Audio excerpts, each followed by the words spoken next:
Hai guys, balik lagi di channel YouTube Sunset Talk with Aska. Yeay, karena lagi hujan jadi kita syutingnya hari ini di dalam ya guys. Oke.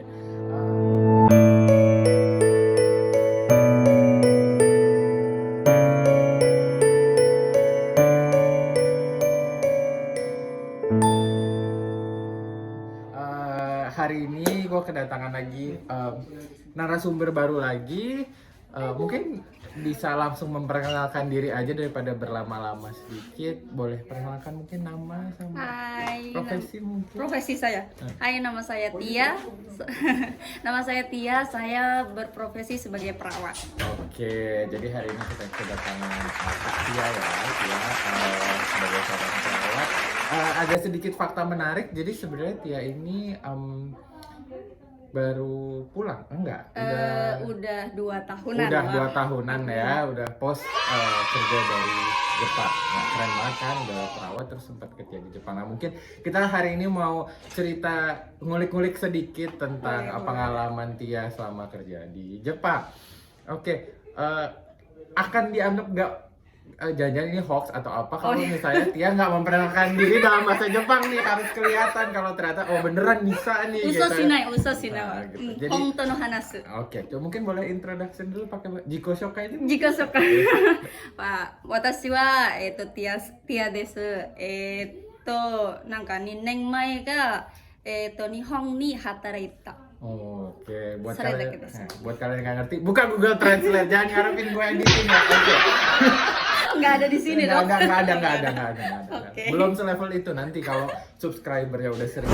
Baiklah, amin. Oke, Tia sendiri udah berapa lama nih jadi perawat dan udah berapa lama di Jepang? Jadi perawat itu saya lulus tahun 2010 sampai sekarang 2020, berarti udah 10 tahun. 10 tahun. 10 tahun. Udah banyak banget makan asam garamnya ya. Terus habis itu ke Jepangnya? 2010 sampai 2013 saya kerja di rumah sakit RSCM. Setelah itu baru balik di 2014 awal sampai 2018 akhir. 4 tahun berarti? Iya. Wow. 2018 awal, Ding. Oh, 3 tahun setengah. 3 tahun setengah ya. Keren banget tuh. Kok bisa nih? Gimana ceritanya tiba-tiba? Laki Apa? sih. Apalagi dari RSCM gitu kan. RSCM kita semua tahu itu rumah sakit rujukan umum pusat gitu kan. Iya, Nah. hidup harus memilih, Dok. Berat nih, berat. Iya, betul. Gitu ya guys, jadi kalau kalian udahlah pinter, humble gitu kan, down to earth ya, pilihan tuh selalu datang. Kalian lihat Amin, nih ya Allah, gitu kan, amin, dapat amin. aja. Udah RSCM lepas, berangkat ke Jepang lepas gitu kan, banyak banget. Amin. Tapi memang saat itu pilihan berat sih, Dok. Oh, pilihan Sebenarnya berat. yang kita tahu adalah RSCM itu rumah sakit besar. Rumah sakit besar yang semua orang itu mau masuk ke RSCM gitu. Apalagi yang baru lulus tuh pasti udah targetnya adalah RSCM rumah sakit besar gitu. Nah, ada pilihan waktu itu saya ngeliat di internet ceritanya. Internet sekarang dulu tuh nggak seheboh sekarang ya. Dulu jadi ngeliat di internet ada program namanya G2G Japan. Terus ya udah iseng ikut. Ya udah akhirnya proses berjalan sempat ada something dikit tapi akhirnya terus ya sudah. Pas dinyatakan lulus harus memilih mau terus di RSCM atau ke Jepang, ya saya milih untuk mumpung ada challenge, ada kesempatan ya. Kesempatan nggak datang 2 kali. Kesempatan nggak datang 2 kali. Jadi itu motivasinya benar-benar dari diri Tia sendiri ya? Iya benar. Oke. Terus akhirnya Tia berangkat ke Jepang, terus selama di Jepang nih pengalamannya gimana? Mungkin bisa di-share sedikit gitu. Pengalamannya sih ya sebenarnya kalau misalkan masalah keperawatan sama saja ya. Ya mungkin di sana ya kita tahulah barang-barang kayak alat-alat pemeriksaan pun datangnya dari Jepang kan. Jadi ibaratnya yang Dia terbaru. tetap berusaha menghargai Indonesia. Inilah narasumber yang baik nih seperti ini gitu ya. Bagus. tetap ada baiknya kok Indonesia gitu. Tapi bener loh, Dok, di Jepang itu orang-orang Jepang itu lebih prepare, lebih menghargai perawat-perawat dari Indonesia. Saya sempat nanya kenapa lebih suka sama perawat-perawat Indonesia, katanya kita itu lebih wise, lebih murah senyum katanya, lebih ramah gitu. Jadi mereka tuh kayak lebih saya di Jepang pun kan bareng sama orang Vietnam, Filipina sama China. Terus jadinya pas ada kita berempat yang perawat-perawat Jepangnya itu tuh terlihat sekali perbedaannya. Kalau pas ke kita beda, ke orang Cina beda gitu sih. Keren. Kita dapat nilai plus. Jadi jangan minder jadi orang Indonesia di bener, kancah internasional ya. Walaupun ya gitulah ya. Oke. Terus selama di Jepang sendiri nih, apa hal yang paling menyenangkan atau hal yang paling diingat, yang positif nih, yang positif dulu? Yang positif adalah ya pastinya jadi bisa bahasa baru kan. Ya, kan? Jadi tuh sebenarnya sebelum kesana udah bisa apa belum? Belum sama sekali nggak bisa bahasa Jepang. Oh gitu. Ya dari nol, benar-benar dari nol. Cuma memang ada pelatihan dari pemerintah 6 bulan di Indonesia. Tapi itu saya tidak bisa ngomong, Dok. Gitu. Jadi sampai sana tuh kayak oke, saya cuma bisa mendengar, tapi tidak bisa membalas omongannya gitu. Jadi belum lancar lah. Terus gimana dong, kan kita tahu nih kalau perawat kan tentu harus bisa ngomong. Nah itu dia. Bahasa tubuh, Dok. Tetap ya semua ada awalnya ya. KBT kudasai kayak gitu. Misalkan gitu. Oke. Awalnya gitu. Tapi lambat laun jadi terbiasa kan, akhirnya kita ngedenger cara mereka ngomong kayak gimana, akhirnya kita belajar, terus kita ngikut deh. Jadi bisa. Lama-lama bisa ya. Ya, gitu. jadi pengalaman juga kan, pulang ke Indonesia pun jadi ada nilai plus, kita bisa bahasa Jepang. Bukan nilai plus lagi, plus banget gitu kan, karena dokter aja nggak bisa gitu kan. Alhamdulillah. Oke. Nah itu tadi yang positifnya nih, jadi bisa belajar bahasa baru gitu kan. Nah kalau yang negatifnya, duka selama kerja di Jepang ini gimana? Sepi. Kita tahu kayaknya kalau di film-film Jepang tuh rame gitu. Iya, tapi pribadi mereka adalah kita lo gue gitu dong. Jadi ketika sudah keluar kerjaan, ya mau main-main, tapi ketika kita tuh nggak kayak gini loh di kerjaan, bisa ngobrol nggak bisa sama sekali, Dok. Maksudnya nggak ada yang namanya di tempat kerja itu waktu luang itu main handphone tuh nggak ada. Duduk aja tuh kayak kita merasa malu gitu, Dok. Oh gitu. Nah orang Jepang itu kayak kalau nggak ada kerjaan duduk pun mereka merasa malu gitu. Saya sempet punya pengalaman yang namanya cuma sandaran loh di tembok sambil gitu. Berdiri. Itu ditegur, Dok. Hah, seriusan? Seriusan. Ya ampun. Kayak gitu-gitu sih. Kebayang nggak kalau kalian ada di sana ya guys? Mungkin kalian udah kayak apaan sih, orang cuma nyender doang. Iya kayak gitu. Jadi kayak gitu-gitu sih. Terus sepinya.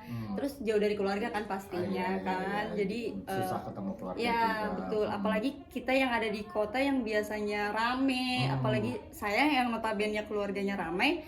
Tiba-tiba ke Jepang, tinggal sendiri, tidur sendiri, masak sendiri, apapun sendiri. Nah itu jadi sepi banget gitu. Itu sih. Iya. Memang kayak mereka kalau profesionalitas ya, kalau etos kerja ya kerja aja gitu. Saat kerja aja gitu. Jadi nggak gibah-gibah nggak gibah ya guys, itu positifnya gitu. Tapi gibahnya di luar loh. Tapi itu bikin stres nggak, bikin pusing? Awal-awal pasti, yang namanya awal-awal tuh kayak sampai kita nare rumah deh, terbiasa sampai terbiasa tuh susah deh. Kayak nangis, Dok. Oh iya. Nangis. Kita kan tahunya kayak wah kerja di luar, gaji melimpah gitu. Tidak seindah yang kalian pikirkan, tapi ujungnya indah kok. Ujungnya indah. Oke. Terus kan 3,5 tahun menjalani di Jepang gitu kan, suka duka pasti jalan-jalan lah ya. Itu mah pasti ya, berwisata. Oke. Terus kenapa balik ke Indonesia gitu? Apakah memang diwajibkan sama programnya atau gimana? Enggak diwajibkan sih sama program. Memang programnya ada yang sampai berapa tahun gitu, tapi tidak diwajibkan untuk pulang. Kalau misalkan mau menerus juga ada caranya untuk menerus. Cuma waktu itu pilihan ada step-stepnya gitu. Waktu itu pilihannya adalah yaitu karena saya tidak suka sepi sebenarnya. Oh gitu. Iya, ada kondisi. Iya, ada satu dan lain hal lah, pokoknya yang haruskan pulang, ya sudah akhirnya pulang dulu saja, mengabdi dulu lagi di Indonesia. Gitu. Akhirnya karena memang Indonesia lebih ramai ya Betul, gitu betul, kan. betul. Jadi ya akhirnya itu. Nah terus waktu di Indonesia nih transisinya sulit nggak dari Jepang yang ya kita tahu lah peralatannya wah, Ya. servisnya wah, semuanya wah, terus masuk ke Indonesia lagi harus kerja mulai dari cari kerja lagi kah atau langsung dapet kah gimana? Kalau cari kerja, alhamdulillah saya langsung dapat sebenarnya. Dari 1 bulan keluar, dari 1 bulan datang ke Indonesia pun sudah ada tawaran. Tapi saya nunggu untuk kayak istirahat dulu lah gitu sampai 3 bulan. Akhirnya baru kerja di klinik sih sebenarnya, klinik Jepang tepatnya. Jadi ya sudah. Gitu. Nah terus selama kerja di klinik ini kerasa nggak bedanya kayak waktu di Jepang nih, oh semua gampang kah, alat-alat ada, terus di klinik ini susah apa gimana gitu? Enggak sih, sama aja malah kalau misalkan di klinik ini yang saya senang adalah saya nggak kehilangan bahasa Jepang. Oh iya. Karena tetap di bisa sini ya dipakai. betul, kalau misalkan saya pilihnya di rumah sakit Indonesia yang biasa, mungkin bahasa Jepang saya akan terkikis gitu, tidak terlatih terpakai, kan.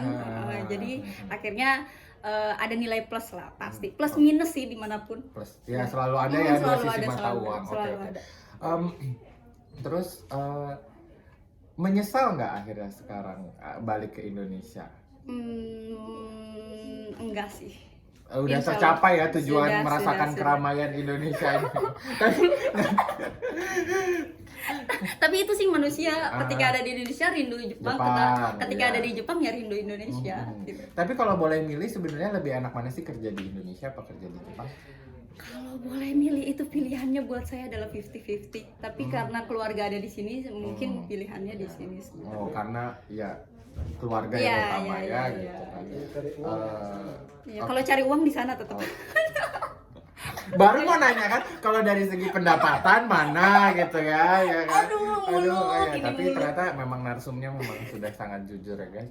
Oke, jadi Tia sendiri rencana kedepannya gimana nih? Kan sekarang udah kerja dari 2018, sekarang udah 2020. Nah, rencana kedepannya apakah masih mau tetap di Indo kah? Atau mau ngejar ke sana lagi? Atau malah mau ngambil S2 apa gimana?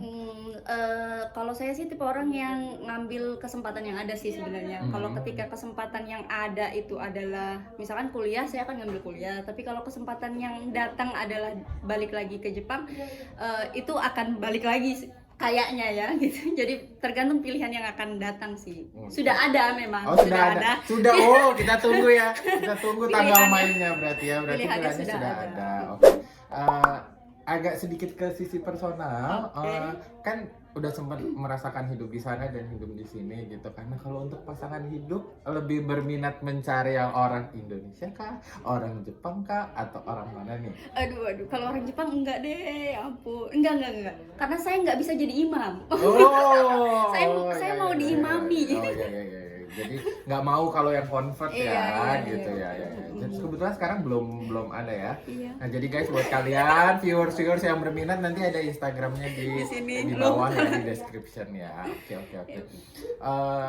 Sekarang Tia sendiri punya ini nggak saran atau suggestion atau mungkin advice buat teman-teman di luar sana, buat masyarakat yang menonton video ini, boleh berupa apa aja, karena memang tujuan video ini kan kita pengen mengedukasi masyarakat yang belum tahu tentang bahwa sebenarnya perawat itu atau ya pekerja medis itu nggak cuman bisa kerja di Indonesia, karena kan kita taunya kayak mereka cuma bisa kerja di Indonesia, ada loh yang dikirim ke Jepang kayak gitu. Nah mungkin ada nggak advice buat teman-teman? Kalau buat temen-temen yang perawat ya, sama-sama perawat, intinya jangan stuck sama satu pekerjaannya aja sih. Maksudnya ketika kalian harus berani keluar dari zona nyaman. Kalau menurut saya gitu. Kalau misalkan memang kalian sudah merasa ini terlalu nyaman buat kalian harus berani untuk keluar dari zona nyaman kalian gitu. Kayak saya juga sebenarnya milih untuk keluar dari zona nyaman saya gitu. Oh iya. Gitu sih. Jadi Jangan takut.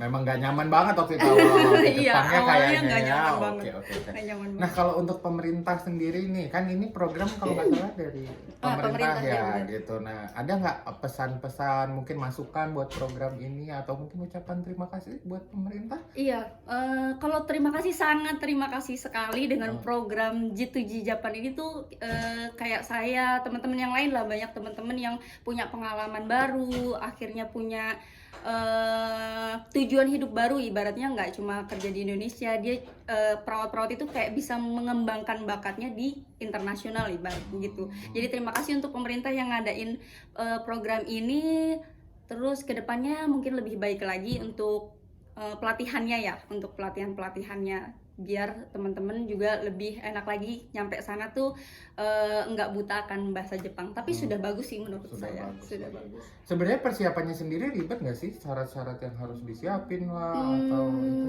gitu? Kalau awal-awal kalau misalkan kita nggak ngerti, ya sih, maksudnya kalau nggak ngerti pasti ribet gitu. Tapi kalau sudah ujungnya akan enak gitu. Soalnya semua difasilitasi sama pemerintah. Oh, gitu. Kayak MCU ketika MCU kita medical check up ya. Kalau misalkan medical check up kita nggak ada apa-apa, kita berhasil berangkat, itu uangnya dikembalikan seperti itu. Oh, gitu. Jadi kayak difasilitasi sekali gitu. Tapi kalau dari segi, kan tadi dari segi bahasa sama dari segi pengalaman kerja. Nah kalau dari segi keilmuan sendiri gitu, maksudnya menurut Tia sendiri kayak ini menjadi sebuah tempat di mana Tia bisa belajar lebih nggak gitu atau gimana? Sebenarnya untuk belajar lebih ya pasti yang tadi saya bilang, karena alat-alatnya juga di sana ya lebih canggih gitu. Cuma memang sebatas saya baru 3,5 tahun, saya belum masuk banget untuk mempelajari keperawatan yang lebih dalam lagi. Tapi di depan-depannya itu kita tuh diajarin adalah bedanya yang namanya perawat ala Jepang sama perawat ala Indonesia gitu. Gitu. Kayak cara infus kah atau cara itu gitu. Jadi kayak mereka lebih mandiri aja sih gitu.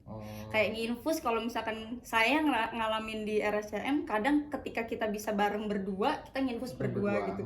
Kalau di sana ya sebisa mungkin itu sendiri gitu. Dan kalau misalkan emang kayak pasiennya berontak banget baru kayak gitu. Karena berusaha ngasih privacy ya. Ngasih privacy, betul.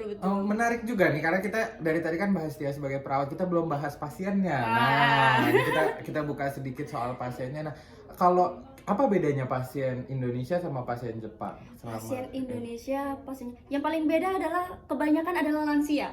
Kalau di Jepang banyaknya lansia yang kita jadi lansia ya, yang namanya lansia tuh butuh kayak ngobrol segala macam kan. Jadi kita ada yang namanya di sana itu menyediakan kayak kalau makan itu makan bareng dinner station.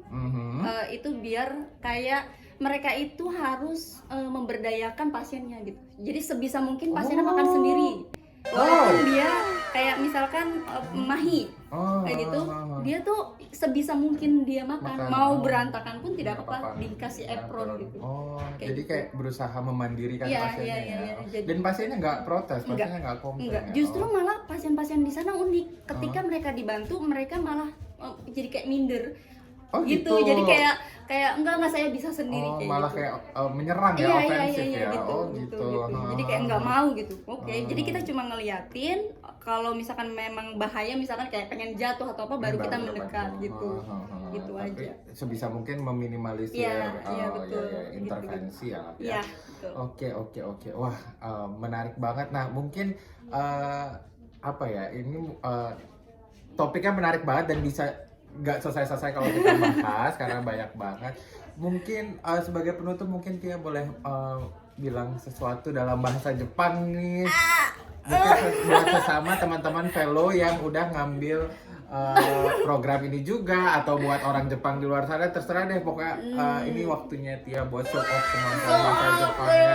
Ya kan? まだまだできないからちょっとだけで友達日本にいる友達頑張って国家試験も頑張って勉強も頑張って仕事も頑張ってで寂しい時はなんかどこか行ってストレスならないように好きなこととかやってください。それだけで家族のことは心配しないで、もし心配があれば連絡して何回も連絡してそれは構いませんよ。もし泣いたいとか泣いてそれ大丈夫です。 Oke, bagus banget guys, itu artinya buat kalian yang nggak tahu, Google Translate lagi ya, jangan ngarepin di bawah ada teksnya. Intinya tetap semangat, Ya. tetap berjuang buat semua teman-teman di luar sana. Ya, Kalau betul. kangen keluarga harus dihubungin. Ya. Kayak kalau udah capek pulang aja ke Indonesia. Dokter ini pinter bahasa Jepang. Enggak gitu. guys, ya. Dan satu lagi, ketika mau nangis aja. Iya. Nangis itu nggak bikin kamu lemah kok. Iya, betul sekali karena kita harus jujur sama diri Iya, kita sendiri. betul. Oke, terima kasih banyak Tia atas Sama-sama. waktunya sudah mau mampir datang ke channel YouTube yang belum seberapa ini. Mudah didoakan saja Amin, supaya amin. subscriber banyak. Abis ini naik ya, loh. Amin. Jangan lupa buat kalian semua untuk like, subscribe, komen di bawah buat yang mau tahu Instagram ya. Komen. Oke guys, see you on the next video ya. Bye. Bye.